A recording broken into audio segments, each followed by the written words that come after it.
కడప జిల్లాలో ప్రముఖ పర్యాటక కేంద్రం గండికోటలో నిన్న ఉదయం ఇంటర్ బాలిక దారుణ హత్య గురి కావడం సంచలనం సృష్టించింది. అయితే దీనికి సంబంధించి కూడా నిన్న ఉదయం 8 గంటల ప్రాంతంలో వాళ్ళిద్దరూ కూడా ఇదే గండికోట ప్రాంతానికి వచ్చారు. అక్కడికి వచ్చిన తర్వాత మాత్రం ఇక్కడి నుంచి కూడా ఒక నిర్మానుష్య ప్రాంతానికి వెళ్ళినట్టు కూడా ప్రాథమికంగా గుర్తించారు. మన ఇక్కడ గండికోటలోని ప్రధాన ఎంట్రీ వద్ద ఉన్నాం. ఈ ఎంట్రీ వద్ద నుంచి కూడా ఇద్దరు కూడా ఎవరైతే ఉన్నారో వైష్ణవి లోకేష్ కూడా వాళ్ళిద్దరూ ఇదే ప్రాంతం నుంచి కూడా దీని వెనకాల నుంచి కూడా ఏదైతే ధాన్యాగారం ఉందో ధాన్యాగారం వెనక ప్రాంతం నుంచి కూడా అటువైపు వెనుకవైపు నిర్మానుష్య ప్రాంతానికి వెళ్ళినట్టు ప్రాథమిక గుర్తించి తెలుస్తుంది. దీనికి సంబంధించి కూడా మనం అక్కడికి వెళ్ళే ప్రయత్నం చేద్దాం. వైష్ణవి లోకేష్ వాళ్ళిద్దరూ కూడా గండికోటలో ఎంట్రీ ఇచ్చిన తర్వాత మాత్రం ఈ చెట్ల గుండా నుంచే కూడా ఇద్దరు లోపలికి ప్రవేశించారు. ఇక్కడ అయితే ఒక ప్రధానమైన ఒక టెంపుల్ ఉంటుంది, పురాతనమైన టెంపుల్.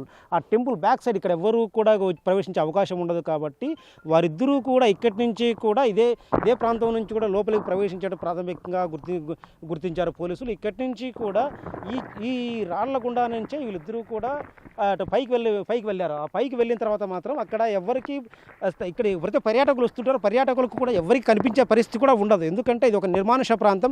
కోటలోని ప్రధాన ద్వారానికి సంబంధించినటువంటి ఒక దేవాలయం వెనకాల ఉన్నటువంటి ఆ ప్రధాన ద్వారం నుంచి కూడా వచ్చిన తర్వాత పూర్తిగా వెనుక ప్రాంతంలో ఉండడంతో ఇక్కడ ఎవరు కూడా వాళ్ళిద్దరికి గుర్తించే పరిస్థితి ఉండదు. ఇక్కడ ఉన్నటువంటి సెక్యూరిటీ కూడా వాళ్ళు గుర్తించే అవకాశం లేకుండా వాళ్ళిద్దరూ కూడా ఇక్కడ ఈ ప్రాంతానికి వచ్చేట్టు తెలుస్తుంది. ఇక్కడ వచ్చిన తర్వాత ఇక్కడే ఉదయం 8 గంటల నుంచి 10 గంటల వరకు ఇక్కడే గడిపారు. వాళ్ళిద్దరు ఇక్కడే ఉన్నారు. ఇక్కడి నుంచి 10 గంటలు ఇక్కడ ఉన్న తర్వాత మాత్రం ఎవరైతే లోకేష్ ఉన్నాడో లోకేష్ ఇక్కడి నుంచి వెళ్ళిపోవడం జరిగింది. ఆ 10 గంటలకు సంబంధించి ఒక సీసీ ఫుటేజ్లో కూడా ఎంట్రన్స్ గేట్ ద్వారా ఒక స్పష్టంగా రికార్డ్ అయింది. 10 గంటల 2 నిమిషాల ప్రాంతంలో తను వెళ్ళిపోయాడు. అయితే బాలిక ఎవరైతే వేసుకుని ఉన్నారో బాలిక మాత్రం ఇక్కడే ఉన్నట్టు తెలుస్తుంది. సాయంత్రం వరకు కూడా బాలిక ఇంటికి రాకపోవడంతో కూడా పోలీసులు అనుమానం వ్యక్తం చేస్తూ కూడా పోలీసులు ఫిర్యాదు చేశారు. దాని సంబంధించి ఇక్కడ చూస్తున్నాం, ఇక్కడ ఒక వాటర్ బాటిల్ కూడా ఉంది. అంటే వాళ్ళిద్దరూ వాటర్ తీసుకొని వచ్చి ఇక్కడ కూర్చోవడానికి కాస్త అనుకూలంగా ఉంటుంది కాబట్టి ఇక్కడికి వచ్చి కూర్చొని దాదాపు 2 గంటల పాటు ఉన్నట్టు కూడా పోలీసులు గుర్తించారు. సో ఈ 2 గంటల ప్రాంతంలో ఏం జరిగింది, ఇక్కడ ఏం జరిగి ఉంటుంది అనే కోణంలో కూడా విచారణ చేపడుతున్నారు. నిన్న ఉదయం 8 గంటల ప్రాంతంలో ఇక్కడ చేరుకున్న తర్వాత వాళ్ళిద్దరు కూడా ఇదే ప్రాంతానికి వచ్చారు. ఇక్కడే ఉన్నారు. ఇదే ప్రాంతంలో ఇప్పుడు మనం చూస్తున్నాం. ఇక్కడ ఈ కోటకు సంబంధించి కూడా పూర్తిగా వెనక భాగంలో ఉంటుంది. ఇక్కడ ఎవరు కూడా దీన్ని గుర్తించే పరిస్థితి ఉండదు. సెక్యూరిటీ సైతం ఇక్కడ ఎవరికి రావడానికి అవకాశం ఉండదు. ఎందుకంటే అక్కడ ఒక కంచె ఏర్పాటు చేసే ఇక్కడ రావడానికి ఎవరికి పర్యాటకులకు అనుమతి ఉండదు. కాబట్టి అతి జాగ్రత్తగా 8 గంటల ప్రాంతంలో పెద్దగా పర్యాటకులు ఉండరు కాబట్టి సో ఈ నేపథ్యంలో అందరి కళ్ళు గప్పి కూడా వాళ్ళిద్దరు ఇక్కడ చేరుకున్నారు. ఇక్కడికి వచ్చి 8 గంటల నుంచి కూడా 10 గంటల వరకు ఇక్కడే గడిపారు. సో అయితే ఈ 2 గంటల నేపథ్యంలో ఈ 2 గంటల మధ్య ఏం జరిగింది అనే కోణంలో విచారణలు ఇప్పటికే పోలీసులు విచారణ చేపట్టారు. అయితే ఇప్పటికే లోకేష్ కూడా అదుపులో తీసుకొని విచారిస్తున్నారు. అయితే బాలిక ఒంటిపై మాత్రం ఎలాంటి బట్టలు లేకుండా తను వ్యవస్థగా ఉన్న నేపథ్యంలో బాలికపై అత్యాచారానికి ఏమైనా పాల్పడ్డా, వీళ్ళిద్దరికి ఉన్న పరిచయాల నేపథ్యంలో కేవలం అతన్ని నమ్మి బాలిక ఇక్కడ వచ్చే పరిస్థితి ఉంటుంది. కాబట్టి ఖచ్చితంగా వాళ్ళిద్దరు ఇక్కడికి వచ్చిన తర్వాత మాత్రం ఇక్కడ వీళ్ళిద్దరూ ఇక్కడ మన ఈ ప్రదేశం చూస్తున్నాం. ఇక్కడ వాళ్ళిద్దరిని ఎవరు గుర్తించే పరిస్థితి ఉండదు.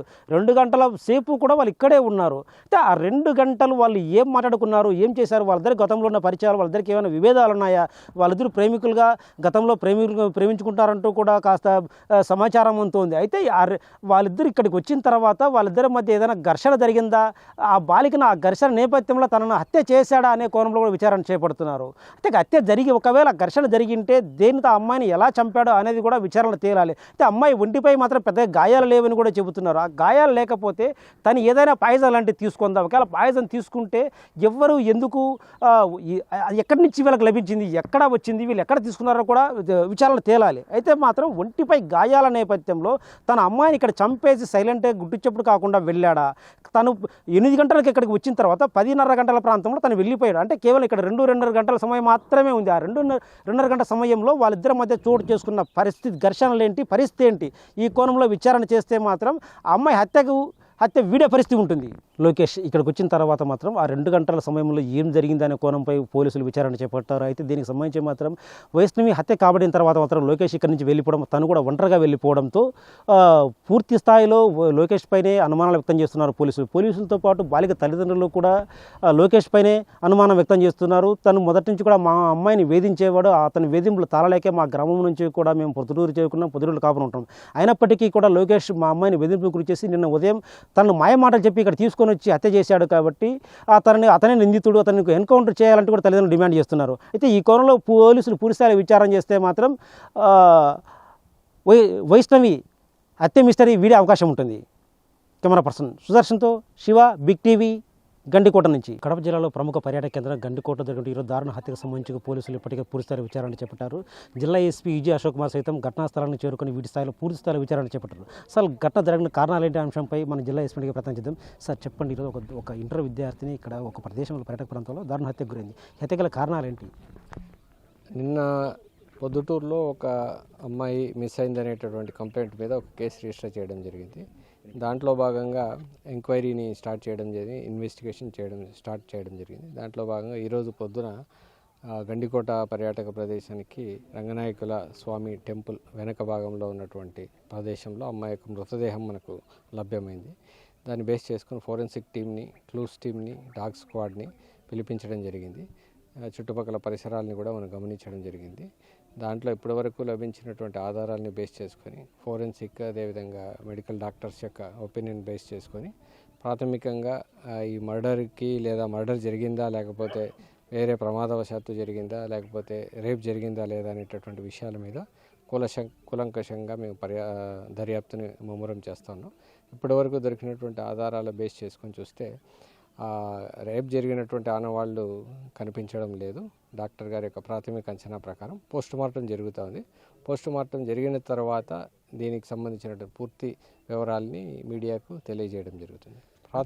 అంటే అమ్మాయి యువతికి బాలిక కూడా ఈ లొకేషన్ యువకుడితో పాటు ఇక్కడ ప్రాథమికంగా ఇక్కడికి వచ్చారు. సో అక్కడ ఆ అమ్మాయి శవం కూడా న్యూడ్గా కనిపించింది. అంటే ఇక్కడ అత్యాచారం జరగలేదని కూడా అంటే వాళ్ళు ఆరోపిస్తున్నారు, తల్లిదండ్రులు ఆరోపిస్తున్నారు, తన హత్య చేశాడని కూడా ఆరోపిస్తున్నారు. అంటే దీంట్లో నిజమేంత? ఇప్పుడు ఎవరైతే అతని యొక్క ఫ్రెండ్తో కలిసి ఇక్కడికి వచ్చిందో సీసీ కెమెరాలను వెరిఫై చేయడం జరిగింది. ఇక్కడ దొరికినటువంటి సీసీ కెమెరా ఫుటేజెస్ ఆధారంగా అతను ఈ అమ్మాయి ఇద్దరు కలిసి ఇక్కడికి రావడం అనేటటువంటిది వాస్తవం. వచ్చిన తర్వాత మళ్ళీ ఇక్కడి నుంచి అతను ఒంటరిగా అటువైపుకి వెళ్ళిపోవడం, మళ్ళీ ఈ అమ్మాయి ఒంటరిగా ఇక్కడే ఉండడం అనేటటువంటి సీసీ కెమెరాల్లో మనకు గమనించడం జరిగింది. ఆ తర్వాత ఏం జరిగింది ఏంటి అనేటటువంటి విషయాల్ని మనం పరిశీలిస్తూ ఉన్నాం. ప్రాథమికంగా ఎవరైతే ఇన్వెస్టిగేషన్లో వచ్చినటువంటి సస్పెక్ట్స్ని ఎంక్వైరీ చేయడం జరుగుతుంది. దాని తర్వాత పూర్తి వివరాలను తెలియజేస్తారు. నిన్న ఉదయం మీరు ఘటన జరిగింది అంటున్నారు, నిన్న ఉదయం బయటకు వచ్చారు. అంటే ఏ సమయంలో ఘటన జరిగింది? బాడీ మాత్రం ఈరోజు ఐడెంటిఫై చేశారు. అయితే నిన్న ఉదయం జరిగిన ఘటనలో ఏ సమయానికి హత్య జరిగి ఉండొచ్చు మీ పంచనామా ప్రకారం? సీసీ కెమెరాల్లో లభ్యమైనటువంటి ఆధారాలను బేస్ చేసుకుని దాదాపు 11, 12 ఆ టైం వరకు ఈ అమ్మాయి బతికే ఉంది. 12 గంటల వరకు సీసీటీవీ ఫుటేజెస్ కావచ్చు, లేకపోతే ఇక్కడ ప్రత్యక్ష సాక్షులు ఎవరైతే అమ్మాయిని చూశారో వాళ్ళ సమాచారాన్ని బేస్ చేసుకొని కూడా 12 గంటల సమయంలో కూడా ఆమె యొక్క ఆనవాళ్ళు ఇక్కడ మనకు లభ్యమయ్యాయి తిరుగుతున్నట్లు. 12 నుంచి 4, 5 మధ్యలో ఈ యొక్క సంఘటన జరిగి ఉండొచ్చు. అటువైపు వెనక ప్రాంతానికి ఎందుకు వచ్చింది, ఇంకా సంఘటన ఎలా జరిగింది, ఆ మృతి గల కారణాలు ఏంటి అనేటటువంటిది ఫోరెన్సిక్ నిపుణులు, అదేవిధంగా వైద్య నిపుణుల యొక్క ఆధ్వర్యంలో ఇన్వెస్టిగేషన్ చేస్తాం. అంటే ఆ యువకుడు 10-20 ప్రాంతాల్లో బయటకు తెలుస్తుంది. ఘటన దాదాపు 12 గంటలు జరిగినట్టు మీరు ప్రాథమిక ఆధారాల ప్రకారం చెప్తున్నారు. అంటే దీనిపై మరొకరు హస్తం ఏమైనా ఉందా? మరొకరు నుంచి ఇక్కడికి వచ్చి ఘటన హత్యకు పాల్పడి ఉండొచ్చా? వెరిఫై చేస్తా ఉన్నాం. ఇంకా ఇతర సస్పెక్ట్స్ ఎవరున్నారు, ఏమైనా ఉన్నారా లేదా, ఇతనికి సంబంధం ఉందా లేదా అనేటటువంటిది కోణంలో ఎంక్వైరీ చేస్తున్నాం. ఇప్పటివరకు జరిగినటువంటి ప్రాథమిక అంచనా ప్రకారం రేపు జరిగినటువంటి ఆనవాళ్ళు చాలా తక్కువగా ఉన్నట్టు మనకు తెలుస్తుంది. ఇంకా ఫర్దర్ ఏమైనా విషయాలు ఉంటే మీడియాకు సత్వరంగా తెలియజేయడం జరుగుతుంది. Thank you sir. ఎవరైతే ఇంటర్ బాలిక హత్య గురైన దీనితో ఎస్పీ మాత్రం సంచలన విషయాలు చెబుతున్నారు. నిన్న ఉదయం ఇంటి నుంచి వచ్చిన బాలిక ఇక్కడికి ఉదయం 10 గంటలకు చేరుకున్నారు. అయితే 10:30కు ఎవరైతే అనుమానాస్పద వ్యక్తి యువకుడు లోకేష్ ఉన్నాడో 10 గంటల 20 నిమిషాలు ఇక్కడి నుంచి వెళ్ళిపోవడం జరిగింది. బట్ హత్య మాత్రం 12 గంటల జరిగిన ప్రాంతంలో జరిగినట్లు కూడా జిల్లా ఎస్పీ చెబుతున్నారు. అంటే దీని వెనక మరొకరు హస్తం ఎవరంతా ఇంకా ఎవరైనా చేశారా ఏంటి ఆ అంశాలపై లోతుగా విచారణ చేపడుతున్నాం. తదనంతరం కూడా పూర్తి విషయాలు వెలువరించే అవకాశం ఉంటుందని చెప్తున్నారు. కెమెరా పర్సన్ సుదర్శన్తో శివ, బిగ్ టీవీ, గండికోట నుంచి.